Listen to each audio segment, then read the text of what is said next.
Vous êtes en direct de Sentinelle TV dans notre émission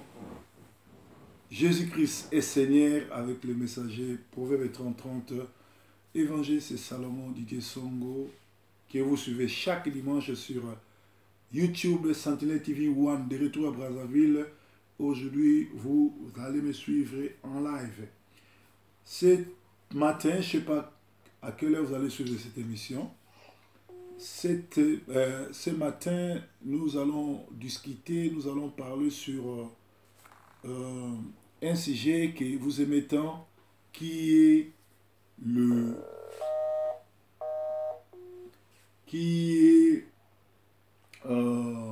faux prophète dans l'Apocalypse. Dans l'Apocalypse, on nous parle de faux prophètes. Dans l'Apocalypse, il y a des révélations. Si vous n'avez pas l'esprit, vous ne pouvez pas décortiquer cette parole. On nous parle de faux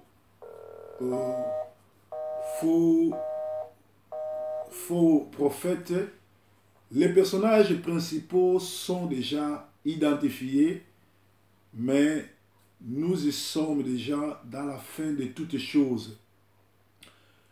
Tout débute par les faux prophètes, qui est le faux prophète que l'apôtre Jean parle dans Apocalypse. Nous allons lire dans Matthieu 24 et nous allons vous prouver cela, que le faux prophète, Jean l'a démasqué et Jean l'a condamné et l'a révélé. Matthieu 24. Nous allons lire au nom de Jésus-Christ. Il y a des gens qui nous suivent en ligne. On est obligé de les attendre. Et nous allons lire au nom de Jésus-Christ. Car il s'élèvera des faux Christ et des faux prophètes qui feront de grands signes, de prodiges et des miracles pour séduire même les élus, s'ils étaient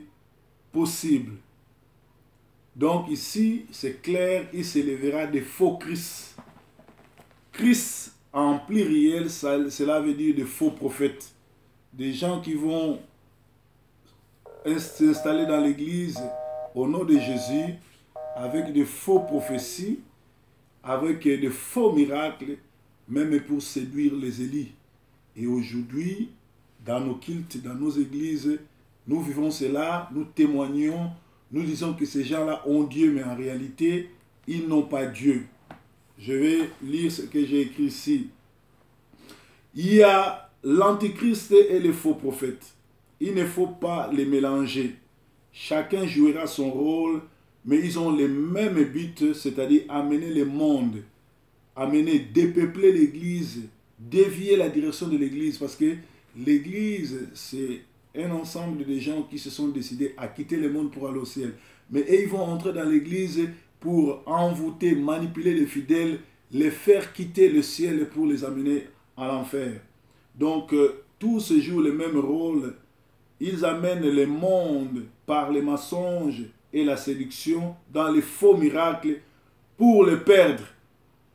Matthieu 24 dit, il y aura un faux Christ. Christ en pluriel veut dire de sectes,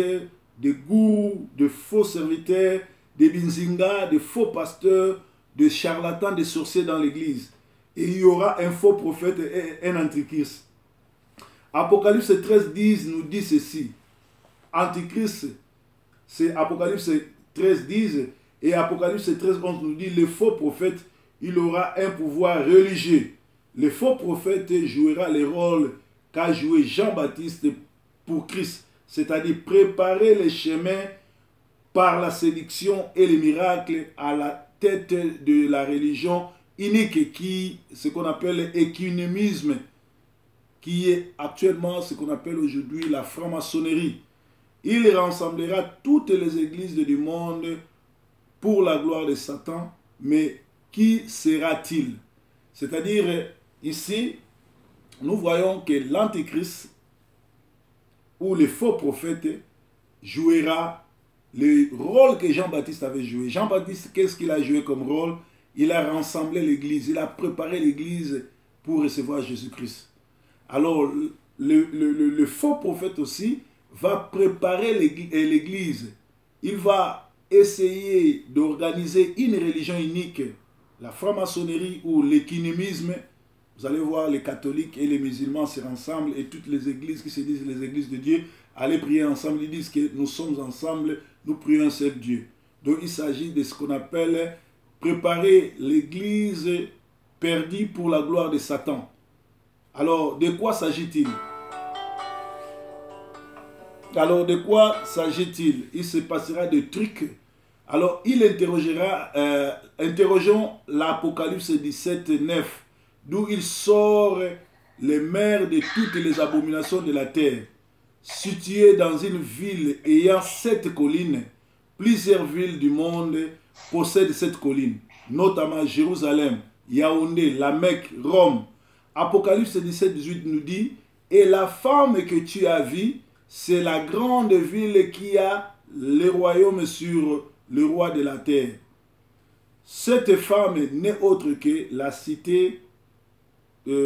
État Vatican qui se trouve à Rome, car l'Église catholique a l'autorité sur toutes les puissances du monde. Or, Rome a cette montagne aussi ainsi quelle coïncidence. L'Aventure, l'Aventin,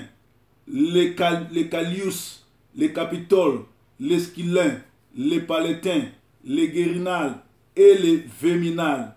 Et Vatican signifie serpent divin ou serpent ancien. Le diable est appelé aussi comme le serpent ancien. Cette femme est vêtue d'une manière particulière dans Apocalypse 17, 4. C'est-à-dire, nous allons voir que ici, Apocalypse nous montre bien que la ville de Rome, c'est là où l'Antichrist régnera, car la ville de Rome est située là où il y a cette montagne. Et la vie des chrétiens, comme je l'ai dit tout à l'heure, Apocalypse 17, 18 dit, et la femme qui est vêtue d'une écarlate. Écarlate, ça veut dire le tenue que le prêtre porte là, le tissu là. C'est ça, le tenue écarlate. C'est-à-dire, nous devons savoir que la Bible nous demande de sortir au milieu d'eux et de ne pas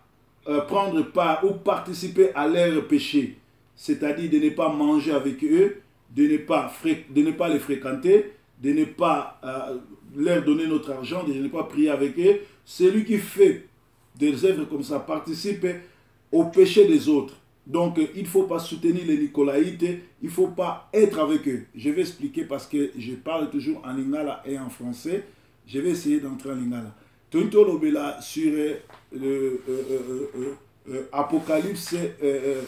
13 na Apocalypse 10. Et je sais que Antichrist akoya et akokota na kati église. To komi na tango asuka. Esika wapi église ezesika mapamboli, mais ba charlatan, ba ndoki, ba aventurier, Satan akokota na kati ya église. Akoya na mission kaka moko ko séduire bato na ba miracle ya lokuta. Soki totangi na Matthieu 7 banda na 21 ti na 27, Yesu azoloba ba oyo bazoloba Seigneur Seigneur Seigneur bango nyonso bakokota na lola te, bakokota na bokonzi na ngate.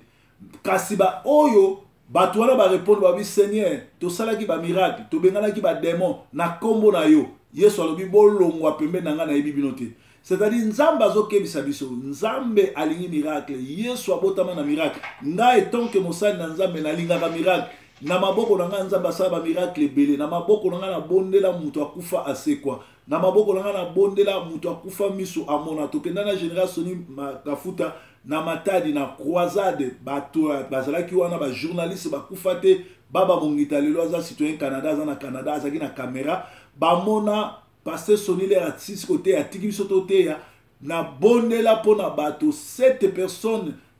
bazali kutu 4 ba aveugle ba koko ba botama aveugle ba mona donc na maboko la nzamba sa miracle ebele mais na koki koya ko kumisa ngote ce n'est pas moi qui fais le miracle ngana faisait un miracle te nzambe nde na kati na ngazo sa miracle mais lelo to komi na église ba komo bimisa to magorodo ba komo bimisa to miselekete ba komo bimisa to ba makayabu ba komo bimisa to ba Thompson soki likambo zaki ya solo na place ba bimisa to ba makayabu ba magorodo pourquoi ba bimisa ba na makolo ba 200,000 te na mboka lokola Kinshasa mboka lokola Brazzaville na uti kuna na sali 3 mois bato baza na pasi bazo souffrir ko lie ezate soki ba miracle wana ezaki ya solo pona nini nzambe akoko bimisa na makolo bato wana te na place abimisa Thompson ou bien abimisa ngolo abimisa la mutu wana ta $20,000 banda commerce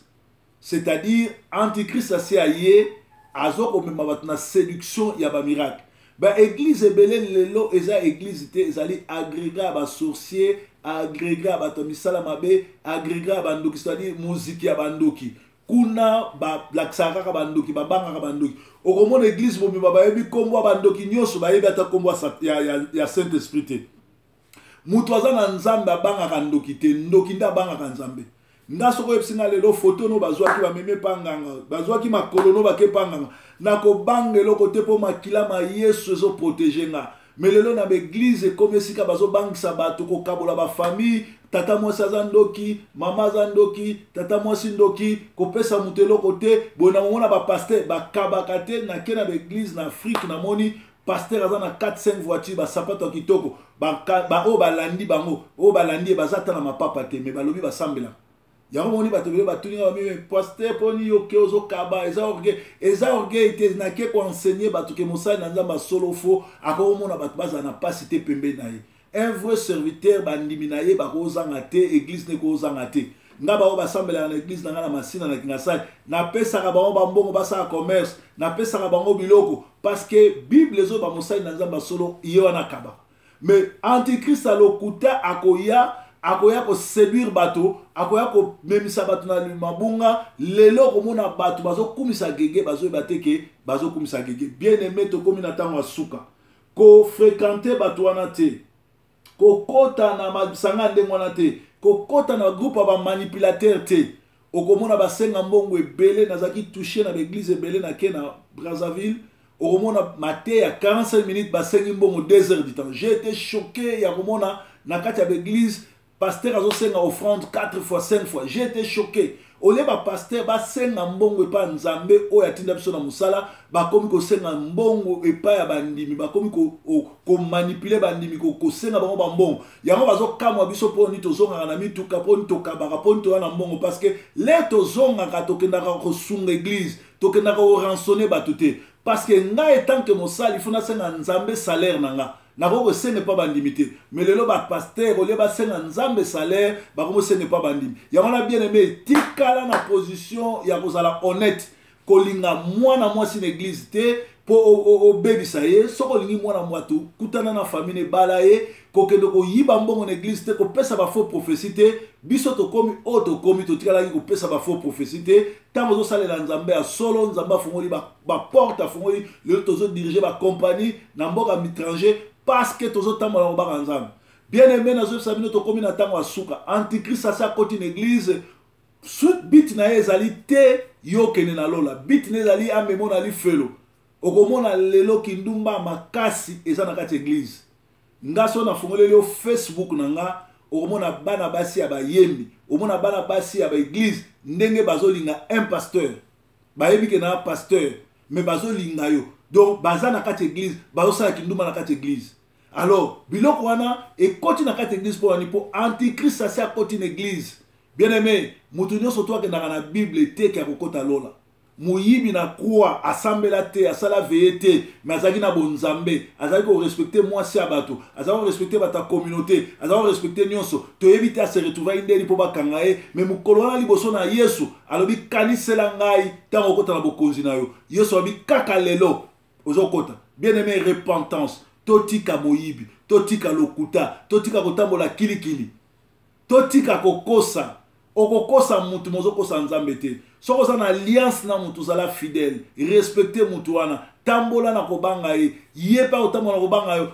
akopa kutambola kobanga nzambe akopambola bino combien de batu lelo mabale kufi atika mwasi na Afrique azotinda mbongo azotika nyos mwasi azobeta banzuguluke combien de bato aya poto mwasi atindiki aye poto aye kobala sundoli mwana bata bato na poto combien de bato lelo na poto bazo sambela bapesaka ni offrande ni dîme bakendaka na église kolakisa bilamba me bakenda kosambela te bien aimé tokomi na tanga suka Apocalypse 13 ezoyebisa biso ke mwasi wana akokota na kati église akovanda na bilamba écarlante akozala na pouvoir au-dessus ya bato nyonso et mwasi wana c'est l'église catholique bien aimé tokomi na tango suka esengeli to se repentir mwana na nzambe solo ase justifiaka te mutu aza parfait aza te biso nyonso tobotama na kati na masumu me totikala na kati na masumu te sala effort banda ntongo ti pokwa luka o se séparé na mokili luka o se séparé na baplaisir ya mokili luka o se séparé na lokuta parce que na suka makambo nyonso tu lole ya lili felo yali répété na mutu apembe na yo lobela ndeko na yo loba lole ya lili felo yali yebisa mutu apembe loba proverbe 30-30 alobi lole ya lili felo yali lelo oyo nazala bato ebele baza kosambela epa na nga bayaka su ekosambela te soko tunie boye o paster nga na si nazwa mokanda o paster nga na si nazwa nda me toyaka kosambela mpo na poto te toyaka kosambela mpo na mikanda te combien de bato baya poto bakufa batiki mikanda combien de bato batiki bandako combien de bato batiki bana batiki mbongo na compte toyaka kosambela po tozala na esika na lola nga nasalelaka nzambe nakumisaka ye nayaka poto nayebaka nanu nzambe te parce ezala bato mosusu babandeki kosambela na église kolala na église lere azwi visa aye poto azosambela banda azwa mokanda apesa nzambe mokongo o bien aimé mokanda ekotikala poto ekotikala banyarkos bakolo poto bakinkester bapapa wemba bato ya grave nzambe atombolaka na mokili oyo bakufa batika poto poto ekotikala Kinshasa ekotikala nyonso ekotikala luka osauve ame na yo ntango oza na bomoi luka kosauve ame bien aimé bible elobi soko yambi Jésus Christ comme Seigneur et Sauveur akopeso le reste libala eza na kati misolo eza na kati voyage eza na kati mbongo eza na kati biso tozotambola touti Afrique dans 2 mois nazozonga so Afrique nayibi mutu te nakosi mutu te lokola nazotambola na nzela na nzambe moko akodispose mitema bato baede na kofuta mituka na kofuta boy na kofuta bopo ayebi ke soki nazwi mbongo babola bakozwa baveuve bakozwa baorphelin bakozwa bien aimé mbongo na yo salelaka banani baliaka Bible elobi mbongo na yo soutenir orphelin soutenir opprimé soutenir misala nzambe. Bien-aimé, antichrist ça y est. Église est comme esika ya pasi. Église est comme esika ba charlatan. Tala TV, Fongola TV, au monde ba aventure ni on ni les autres l'église. Quand on a ba YouTube, on a combien de ba pasteur ba tiki ba bolumbu. Likolo bazali ba pasteur à lokuta. Likolo balingi plaisir. Combien de ba pasteur ba sali contrat na gege pour na ko séduire, pour na ko toni église, pour na ko luka ko yebana. Or en tout cas ba na nzambe te. To komi na tanga suka. Tobi mana kacha ba Nicolaïde. Tobi mana groupe ba Nicolaïde. Qui est le faux prophète et apocalypse? Ba personnage si ba yebani. To moniete antichrist na faux prophète to ko mélanger bango te. Faux prophète a kosa musala o Jean-Baptiste asalaki ko sangisa batu, matulu kwa batu, ko kosa batu ke ba miracle ya liawa, ko préparer bango ko envoûter bango et au moins mwasi muso asambelaka alingi pasteur na ye mingi koleka mobali na ye. Mwasi mobali abali yo olingi ete molingi pasteur mingi observaka mobali na yo te mais so pasteur ayena ndako langwe okomi koglenga okomi makambo ebelebele okota lola te. Avant linga pasteur na yo banana kolinga mwasi na mobali na yo yango moni ba mibali ebele bakoma bazwa na ba pasteur pona ni po yo zolengela ye to zolengela pasteur mobali osala zuwa basi boni lelo bazo ke l'église assemblaka maana mibali 4-5 moyembi na église chantre azana kati église abimana pasteur abimana chef à chorale abimana ba protocole abimana ba partenaire ba tato batambola ba jip wana yemoko protocole yemoko nani oke wapi bien aimé ozaki na mokili otiki kindumba oyene église obandi su kindumba bien aimé to tamboli na ba voyage tozo stala tozo mona buzo ba ndenge zo leka na église tozo mona ndenge bana basi bazo na église ko provoquer ba to ba na mbongo tozo mona bana basi so ke mutu auti poto ndenge bazo landa ye tozo mona makambo wana neso bien aimé poto eko sila mais lole eko sila te et c'est na biso ye ba biso ba chrétien nzamba tindi biso awa ndenge totalaka Champions League ndenge totalaka ma match coupe du monde ezo banda ezaka équipe moko ezwa coupe mo Christ wa solo il faut luko zwa coupe yango ezanini bokonzi ya likolo mituka te bandako te tomona bato ba Michael Jackson kotika bandako kotika mituka kotika bilamba oyo biso toza nango te atika ngo. Bien aimé, à quoi ça sert au gagner mokili soki lobi okokufa okena lifelo yeba ngo lifelo ya lilole yali na vivant na yo nde okopona place okokeni kokanisa te ke soki okufi babengisi ba pasteur no soto mokili bamemi yo na cathédrale basali église basali messe nde yo kelola non okokota lola to lifelo tango za vivant ne tamboli na yo otambolaka ndenge nini etamboli na yo eza ndenge nini est-ce que otambola na kobanga nzambe lelo mutu nyonso tu nayebi nzambe nalingaka nzambe nasalelaka nzambe nalingi nzambe nalingaka nzambe nasalelaka nzambe est-ce que otambola na kobanga nzambe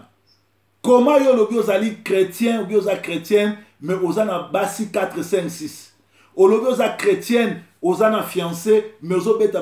basunguluke oza na mibali 4 5 6 ozogere okobimano mokolo okobimano yanke okobimano grand okobimano yo la plus belle ou bien le plus beau basi balandaka yo yo mansanga bayembaka yo basi bakufaka yo mais yeba mokolo suka nzamba kotuna yo bana bato wana nyonso sali na bakonini yo pe mwana mwasi nzamba kotuna yo kindumbo salaki tina nango nini bien aimé vie eyali tozaka na vie moko eza koluka bokonzi na likolo tango toza na se ya mokili awa toluka nanu bokonzi ya likolo bato bele bakomelaka nga o pasteur yo po otambolaka ozwaka bavisa te makambo esi evanda okendaka place olingi yango ozoyebisa biso bongo non bien aimé nazoteya bino sur expérience ya vie na nga